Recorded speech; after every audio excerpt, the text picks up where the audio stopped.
자, 그러면 허가를 받았어요. 네. 그 다음에 이제 판매처를 확보를 해야 되잖아요. 그 과정은 어떻게 됐나요? 무작정 가져오기보다는 먼저 좀 시장 조사라는 게 딴 게 아니고 바이어들이나 소비자 트렌드를 먼저 보고 나서 가져와야 돼요.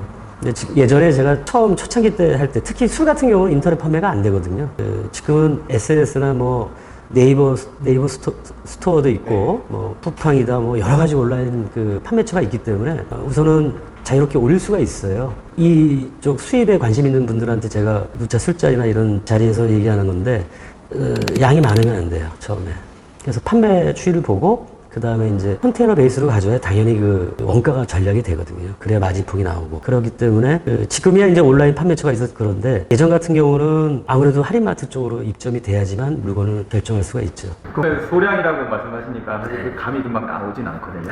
소량이라고 할 때 그 레인지는 어느 정도로 생각할까요? 저 같으면 뭐 이마트다 예를 들어서 이마트가 전국에 150군데 있었어요 예전에. 지금은 많이 줄어들었는데 많이 줄지는 않지만 한 140군데로 알고 있고요. 네네. 거기에 준하게 홈플러스도 한 140군데 있는 걸로 알고 있고 그보다 좀 못한 곳이 롯데마트가 한 100여 군데로 알고 있고 그러면 한 박스씩을 계산해야 되겠죠.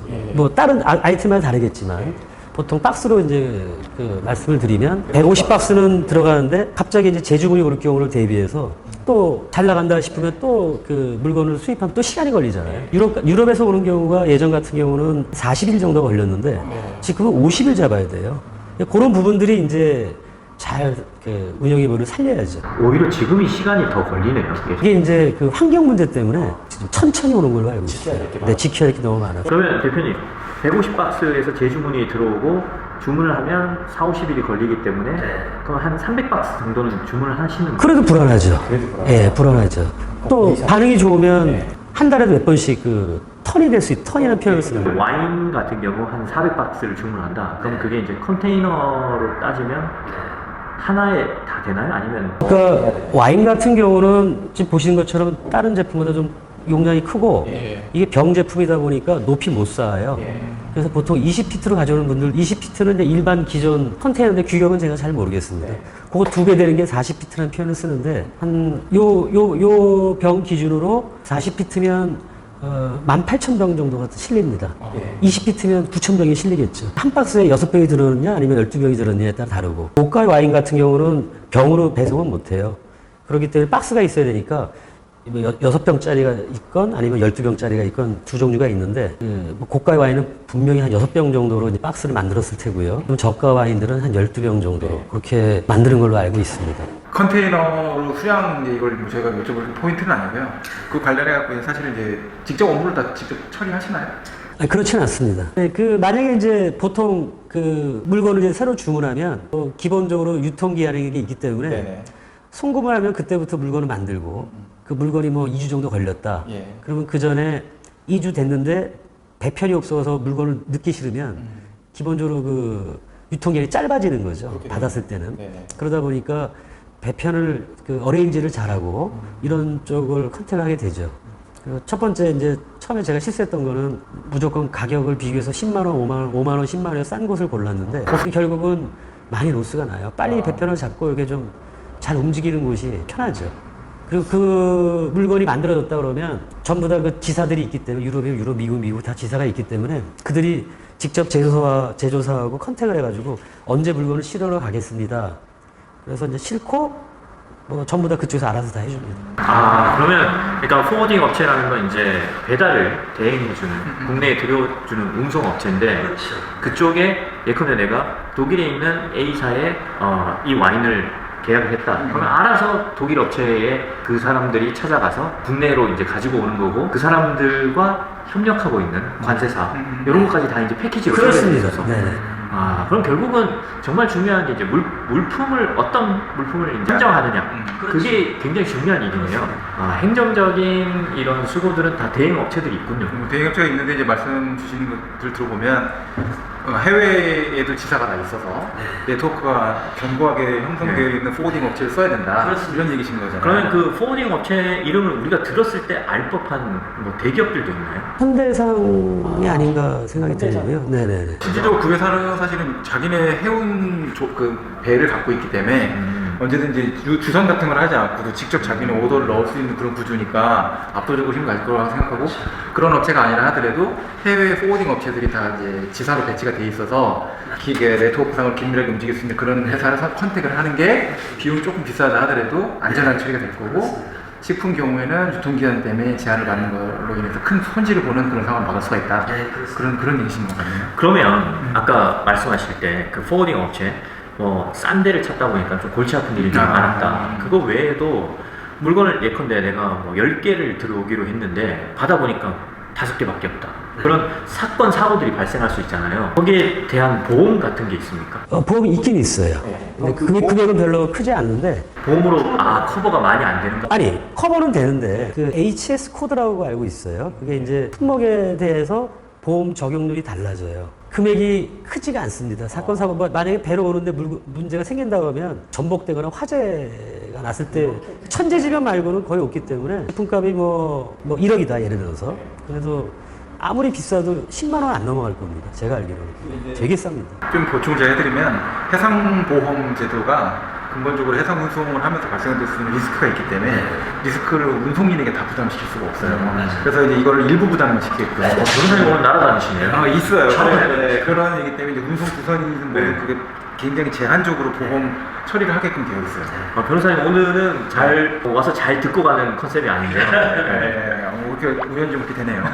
그러니까 선주라고 그러죠. 선주도 보험을 들고 그다음에 지금 말씀하신 포워딩 업체 보험을 듭니다. 근데 이제 만약에 사고가 정말 터지면 그 보험료를 감당을 못 해요. 그래서 이제 혹시나 불안하면 이제 들긴 하는데 저는 개인적으로 매번 들지는 않았던 것 같아요. 그거를 항상 할 필요는 없고, 이제 뭔가 이제 좀 이건 보험 없으면 안 되겠다. 케이스 바이 케이스로 그렇게 선택하시거든요.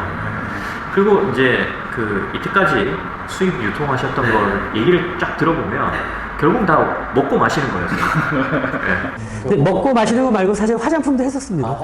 예, 향수도 했었고요. 뭐 바디로션, 샤워젤, 뭐 일반 생활에 필요한 것들을 뭐 두루두루 했었습니다. 그럼 지금 또 와인 하시고 이러잖아요.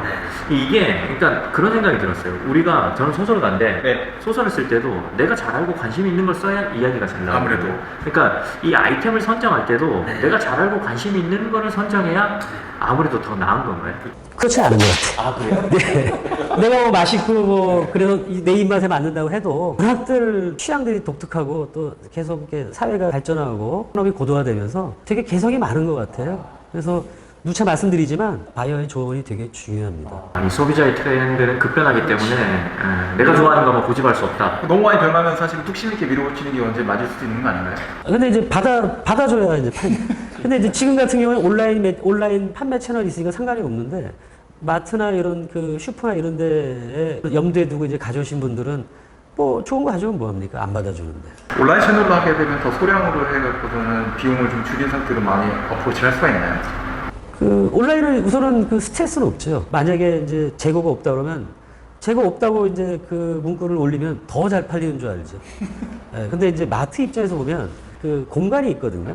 그러니까 이 공간이 비었는데 다른 걸로 채워야 되는데 이 물건이 갑자기 없어지면 골치가 아파지는 거예요.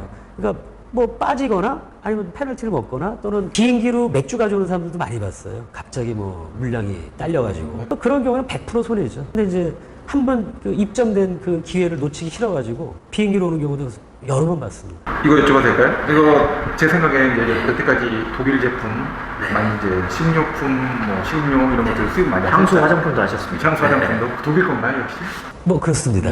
그러신데 혹시 한국 것 중에 야 이거 독일로 좀 한번 런칭 시켜볼까? 이런 생각을 안 하셨었나요? 고민했죠. 여러 가지 생각도 했었고 근데 여기서 가져가려면 제일 먼저 고민할 게 제가 식품이나 이런 거 가져오듯이 한국의 좋은 식품들 어떻게 보면 소개도 하고 좀 하고 싶은데 기본적으로 이 식품이나 이런 거 생산하는 우리나라 제조업체들이 다 대기업들이어가지고 제가 뭐 직접 손대기 좀 어렵고요. 그리고 무엇보다도 식생활 자체가 다르잖아요. 우리는 밥을 먹으니까 반찬도 여러 개가 있고 이런데 그쪽 빵하고 뭐 소세지 뭐 우유 뭐 이렇게 먹는 애들인데 되게 어려워요. 그냥 일반적으로 생각하면. 다만 건강식품 같은 경우는 요즘 관심들이 되게 많은 걸로 알고 있습니다. 뭐 인삼 제품들도 나가는 것 같고 예전에는 마늘 좀 되게 피했는데 마늘이 들어간 뭐 인삼 제품들도 있고 그런 건강식품 같은 경우는 고민을 좀 해봤어요. 의외로 유학생들이 전기장판 많이 챙겨가거든요. 되게 되게 좋은 생각이신 것 같아요. 저는 안마의자도 생각한 적이 있었거든요. 근데 이제 그게 좀 생활이 다르다 보니까. 우리나라에 뭐 독특한 그런 수출할 수 있는 물품이 되나요? 안마의자도? 뭐 저는 못 봤어요. 요즘에는 뭐 많이 팔리는지 모르겠는데 독일에서 안마의자 본 적이 없었던 것 같아요. 독일에서 예를 들어서. 그리고 뭐 K-팝이다 뭐 K-드라마다 해서 화장품 쪽에 오히려 관심을 많이 끄는 것 같더라고요. 네, 그런 제품 좋은 거에서 마스크팩 같은 경우는 또 관심이 있죠. 근데 어차피 독일 제품 많이 이제 가지고 오시니까 혹시 그런 거 있나요? 아직은 내가 눈여겨보고 있는데 뭐 타이밍이나 기회가 안 돼서 그거는 안 가져온 거 있다. 사실 그런 거 아니에요? 네. 이거 털리시면 사실은 네. 이제 장래 이 사업체에다 관심- 무너질 수도 있는 거예요. 그런가요? 이거 털어가면 어떡해? 그러면 대표님 답변하건 말건 묵비권을 행사하건 말건 대표님 자유에 맞게 있습니다. 예, 있는데 뭐 그 자금이 딸려서 못 하는 거고요. 자금이 딸려서 어떤 제품군인가요? 통조림이에요. 네. 이 개인 그 1인 가족이 증가하면서 제가 들은 정보로는 바이어들도 냉동 코너를 좀 더 넓히려고 하는 경우가 있고 그게 뭐냐면 혼자 사는데 마트 가서 사지 않으니까 최근에는 편의점들이 되게 잘 나가고 있거든요. 쉽게 얘기하면 그쪽에서 많이 또 소비도 많이 하고 근데 냉동식품이 할인마트에 비해서 적어요. 편의점 같은 경우는. 그러니까 냉동식품만 들어온다 그러면 아마도 지금 보이는 그 편의점의 냉장고, 냉동고보다도 한두 개가 더 늘 수 있는 그런 아이템이 좀 관심을 끌고 있고요. 그에 또 준해서 통조림 같은 경우는 과일 같은 거 사놓으면은 또 썩게 되고 뭐 여러 가지 뭐 어렵잖아요. 혼자 살게 되면. 그래서 그런 통조림도 괜찮은 것 같고. 그 통조림이 독일 음식 통조림인가요? 아니면 독일에서 만든 다른 나라 음식 통조림인가요? 전 뭐 다 말씀드리고 싶어요. 예를 들어서 우리나라는 통조림, 과일 통조림 하면 과일을 혼자 사는데 과일을 사놓게 되면 뭐 집에 늦게 들어오거나 또 정신 없을 때는 못 먹고 이제 좀 상하는 경우가 있는데 통조림 같은 경우는 국내 과일 통조림 예를 들면 파인애플, 복숭아, 되게 단조롭죠. 포도. 근데 거기는 뭐 산딸기, 자두. 저희가 생각하지 못하는 것들이 되게 많아요. 그러면 이제 좀 다양하니까 소비 패턴들이 다양하고 개성이 많기 때문에 충분히 승산이 있다고 보고 있습니다. 그리고 아까 좀 부연 설명 드리면 그 식품 쪽만 말씀하셨는데 우선 수입을 해서 빨리 회전이 되려면 먹는 거 마시는 거밖에 아직은 제 경험상 그렇습니다. 화장품 뭐 했는데 뭐 워낙이 없어지는데 2달, 3달 걸리면 회전율이 좀 더디고요. 그렇죠. 뭐 립스틱 수입하려고 해서 코로나 터져서 다 마스크 쓰고 그렇죠. 그런 경우도 있고. 우선 먹긴 해야 되니까. 그래도 뭐 상황이 변해도 먹는 거 계속 먹으니까 상황이 나빠지면 술 더 마시고 결국 술이네. 남는 게 물장사야. 현명하시네요. 아니, 뭐 맥주, 맥주랑 와인, 같이 탄산수 결국은 마시는 거야.